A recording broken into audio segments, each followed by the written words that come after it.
अस्सलाम वालेकुम जी। Implantation fail क्यों हो जाता है, हमल बच्चेदानी में क्यों नहीं चिपकता, 15 बड़ी वजूहात हैं इसकी। बिना टाइम वेस्ट किए सीधे हम पॉइंट्स पर चलेंगे। हमल ना ठहरने की 15 बड़ी वजूहात को एक एक करके डिस्कस करेंगे और साथ साथ ना सिर्फ डिस्कस करेंगे बल्कि हर वजह का इलाज यानी ट्रीटमेंट आपने क्या करना है वो भी आपको बताता जाऊंगा। इसलिए बहुत ही इंपॉर्टेंट वीडियो है, स्किप किए बगैर देखिएगा। मेरा नाम है डॉक्टर ताहिर, चैनल है आपके लिए डॉक्टर हेल्पिंग हेल्थ, सब्सक्राइब ज़रूर कर लीजिएगा। अच्छा जी, होता ऐसे है कि हस्बैंड और वाइफ आपस में मिल भी रहे हैं, ओवुलेशन डेज के अंदर भी और रिलेशनशिप अपने बना रहे हैं। हस्बैंड का स्पर्म और वाइफ का एग भी आपस के अंदर मिल जाते हैं, फर्टिलाइजेशन हो जाती है, एम्ब्रियो बन जाता है, लेकिन ये एम्ब्रियो चिपकता नहीं है बच्चेदानी के अंदर, यूट्रस के अंदर इम्प्लांट नहीं होता, हमल आगे ग्रो नहीं करता। इसको हम इम्प्लांटेशन फेलर कहते हैं। ऐसा क्यों होता है, अब ज़रा गिनते जाइएगा और सुनते जाइएगा ताकि इम्प्लांटेशन के दिनों में आप इन चीज़ों का ख्याल रखें, आप ये काम ना करें और इन चीज़ों का परहेज़ करें अपने हमल को कामयाब करने के लिए। और ये भी जहन में रखिएगा कि इम्प्लांटेशन के डेज़ कौन से होते हैं, यानी कि जब आपका ओवुलेशन पीरियड ओवर हो गया, ख़त्म हो गया, आप हस्बैंड वाइफ आपस में मिल लिए, उसके बाद का जो पीरियड होता है, आप यूँ समझ लें कि आपके साइकिल के 22वें दिन से लेके जब तक आपको अगला पीरियड नहीं आ जाता है, आपका इम्प्लांटेशन डेज चल रहे होते हैं ऑलमोस्ट, यानी कि साइकिल आने से तकरीबन 8-10 दिन पहले का जो पीरियड होता है। अब नंबर 1, पहली रीज़न विटामिन डी की कमी। इम्प्लांटेशन के अंदर बहुत ही इम्पोर्टेंट रोल है विटामिन डी का। आप इसके लिए क्या कर सकती हैं, अपना विटामिन डी का एक लेवल आप सिंपली चेक करवा लें अपने ब्लड का सैंपल। अगर उसके अंदर विटामिन डी की कमी है तब आप अपने डॉक्टर से विटामिन डी के सप्लीमेंट ले सकती हैं। विटामिन D3 के सप्लीमेंट लेने होते हैं, ये इंजेक्शन की शक्ल में भी आते हैं, गोलियों की शक्ल में भी आते हैं। इंजेक्शन ज़्यादा इफ़ेक्टिव होते हैं। आप एक इंजेक्शन दूध में डाल के हर 10 दिन के बाद पिएं और 2 माह तक आप यूज़ कर सकती हैं। नंबर 2, L-आर्जिनिन और विटामिन E बहुत ही इंपॉर्टेंट सप्लीमेंट हैं। L-आर्जिनिन इम्प्लांटेशन को कामयाब करने में बहुत ही इंपॉर्टेंट रोल है इसका, और साथ ही विटामिन E के सप्लीमेंट भी आपको लाजमी लेने चाहिए। ईवियन के नाम से पाकिस्तान के अंदर अवेलेबल हैं। एंडोमेट्रियम की डेवलपमेंट के अंदर ये हेल्प करते हैं दोनों सप्लीमेंट्स। अब आ जाएं जी नंबर 3, इम्प्लांटेशन के दिनों में डाइट के अंदर एक बहुत ही ख़ास चीज़ को आपने शामिल करना है और वो है ओमेगा 3 फैटी एसिड। ये क्या करता है, एंटी इन्फ्लेमेटरी है, सोजिश नहीं होने देता उन दिनों के अंदर आपके बच्चेदानी के अंदर। और जब सोजिश नहीं होती तो ये चीज़ आपके हमल को और इम्प्लांटेशन को सपोर्ट करती है। अब ओमेगा 3 फैटी एसिड कहाँ से लें, एवोकाडो बहुत ही अच्छा सोर्स है। पाकिस्तान के अंदर कुछ ख़वातीन कहती हैं कि उन्हें नहीं मिलती एवोकाडो, तो फिर उसका अल्टरनेट आप क्या कर सकती हैं, ऑलिव ऑयल, जैतून का तेल, खाने वाला एक्स्ट्रा वर्जिन ऑलिव ऑयल आपने लेना है। 1 चम्मच डेली बेसिस पे आपने यूज़ करना है।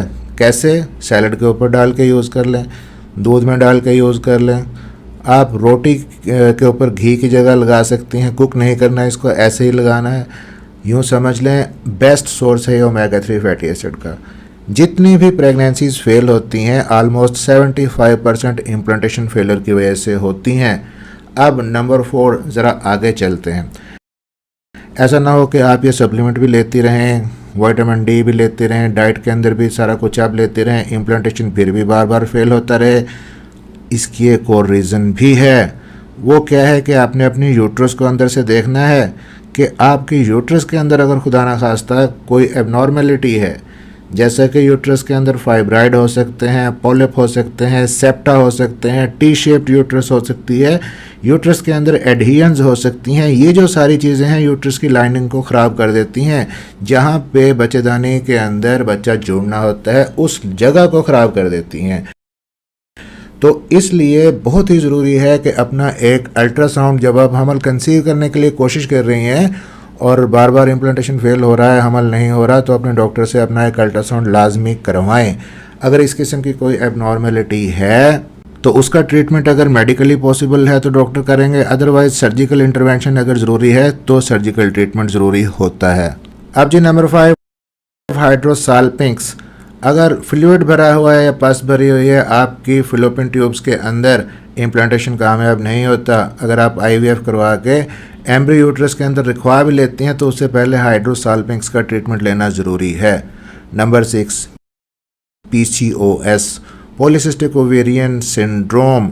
आपको अलामात क्या होंगी अगर आपको PCOS है? आपके पीरियड्स इरेगुलर हो सकते हैं, आपको साइकिल के बीच में स्पॉटिंग हो सकती है, आपके चेहरे पे, चिन पे एक्स्ट्रा हेयर ग्रोथ हो सकती है, एक्नी पिंपल्स हो सकते हैं, वेट गेन आपको ज़्यादा हो सकता है।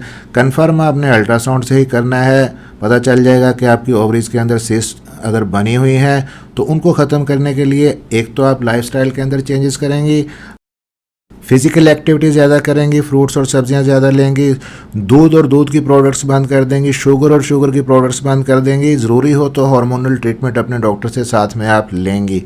अब नंबर 7, हाइपर प्रोलैक्टिनीमिया। ये क्या होता है? मुश्किल टर्म्स सुन के आपने परेशान नहीं होना, सिंपली अपना एक टेस्ट करवाना है अपने प्रोलैक्टिन हार्मोन का। अगर प्रोलैक्टिन हार्मोन आपका बढ़ा हुआ है तो इम्प्लांटेशन आपका बार बार फेल होता रहेगा। एक गोली सिर्फ होती है जो डॉक्टर रिकमेंड कर देते हैं। अगर आपका प्रोलैक्टिन बढ़ा हुआ है, कंसीव करने के लिए भी ट्राई करती रहें, साथ साथ ये गोली भी खाती रहें। अब नंबर 8, थायराइड के हार्मोन। थायराइड जो आपका ग्लैंड है बहुत ही इंपॉर्टेंट है। अगर ओवर एक्टिव है तब भी इम्प्लांटेशन फेल हो सकता है, अंडर एक्टिव है तब भी इम्प्लांटेशन फेल हो सकता है। सिंपली एक टेस्ट आपने करवाना है, वो है TSH। आपको मोस्टली ज़्यादातर ख़वातीन के अंदर हाइपोथायराइडिज्म ही होता है, लेकिन आपके डॉक्टर ही जज कर सकते हैं टेस्ट करने के बाद। उसके बाद आपको कुछ गोलियां जैसे कि थायरॉक्सिन है, इस तरह की कोई गोलियां आपको दे सकते हैं जो आपने कंसीव करने की ट्राई के साथ साथ ये लेते रहना है। अब नंबर 9 क्या है जी? इंटरकोर्स नहीं करना आपने, फिजिकल एक्टिविटी रिलेशनशिप नहीं बनाना अपने हस्बैंड के साथ जब आपके इम्प्लांटेशन के डेज चल रहे हों, ताकि यूट्रस के अंदर किसी किस्म की कोई कंट्रैक्शन ना आए और इम्प्लांटेशन इस वजह से आपका फेल ना हो जाए।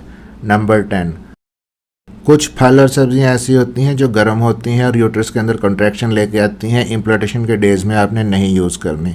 सब्जियों के अंदर करेला है, बैंगन है, आपने नहीं खाना इन दिनों में। और फलों के अंदर पपीता है, अनानास है, आपने नहीं यूज़ करना इन दिनों के अंदर।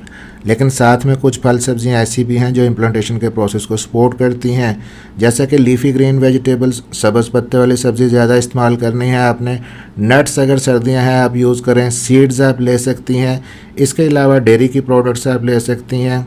बेरीज जितनी भी हैं जैसे कि स्ट्रॉबेरी है, ब्लूबेरी है, रास्पबेरी है, ये भी बहुत ही अच्छा सोर्स होती हैं एंटीऑक्सीडेंट्स का और आपके इम्प्लांटेशन के प्रोसेस को सपोर्ट करती हैं।